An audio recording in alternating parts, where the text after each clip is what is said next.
Hello friends, welcome back to our channel. Narendra Modi ఇప్పుడు ఈ పేరు వింటే కేవలం భారతదేశంలోనే కాదు, ప్రపంచ దేశాల్లో కూడా ఒక బ్రాండ్.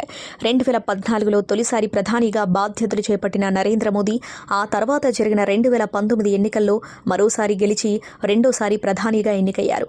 ఇప్పుడు 2024 సార్వత్రిక ఎన్నికల్లో విజయం సాధించి హ్యాట్రిక్ కొట్టాలని అటు నరేంద్ర మోదీ ఇటు బీజేపీ నేతృత్వంలోని ఎన్డీఏ కూటమి ఎదురు చూస్తున్నారు. అయితే ప్రధానిగా పాలన సాగించిన ఈ 10 ఏళ్లలో భారత్లోనే కాకుండా అంతర్జాతీయంగా కూడా ఎంతో ఖ్యాతిని సాధించారు.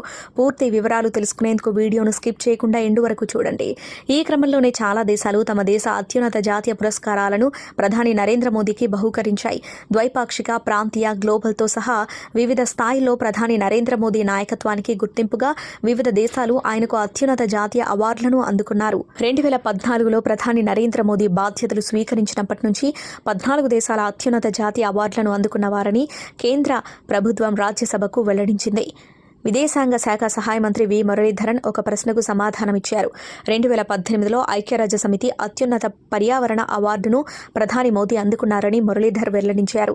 ఇక భారత ప్రధానికి వివిధ దేశాలు అత్యున్నత పురస్కారాలను అందించడం అనేది ద్వైపాక్షిక, ప్రాంతీయ, ప్రపంచ స్థాయిలో నరేంద్ర మోదీ చూపించిన రాజనీతిజ్ఞత, నాయకత్వానికి స్పష్టమైన గుర్తింపు అని పేర్కొన్నారు. ఇది అంతర్జాతీయ వేదికపై గ్లోబల్ సౌత్కు మద్దతు ఇవ్వడం, ప్రపంచం ఎదుర్కొంటున్న సమస్యలను ఎదుర్కోవడంతో సహా ప్రధానమంత్రి నాయకత్వంలో భారత్ గుర్తింపును ప్రతిబింబిస్తుందని కేంద్ర మంత్రి వి మురళీధరన్ తెలిపారు. ఇది ఫ్రెండ్స్ ఇవాల్టి వీడియో. ఈ టాపిక్ పై మీ అభిప్రాయాన్ని కామెంట్ బాక్స్లో కామెంట్ చేయండి. అలాగే ఈ సమాచారం మీకు ఉపయోగపడినట్లయితే వీడియోని లైక్ చేసి మీ ఫ్రెండ్స్ అండ్ ఫ్యామిలీకి షేర్ చేయండి. ఇలాంటి మరిన్ని లేటెస్ట్ అప్డేట్స్ కోసం ఛానల్ని సబ్స్క్రైబ్ చేసుకుని పక్కన ఉన్న బెల్ ఐకాన్ని క్లిక్ చేయండి. ఇలా చేయడం ద్వారా మేము పెట్టే కొత్త వీడియోలను మీరు నోటిఫికేషన్స్ రూపంలో చూడవచ్చు. Thank you for watching.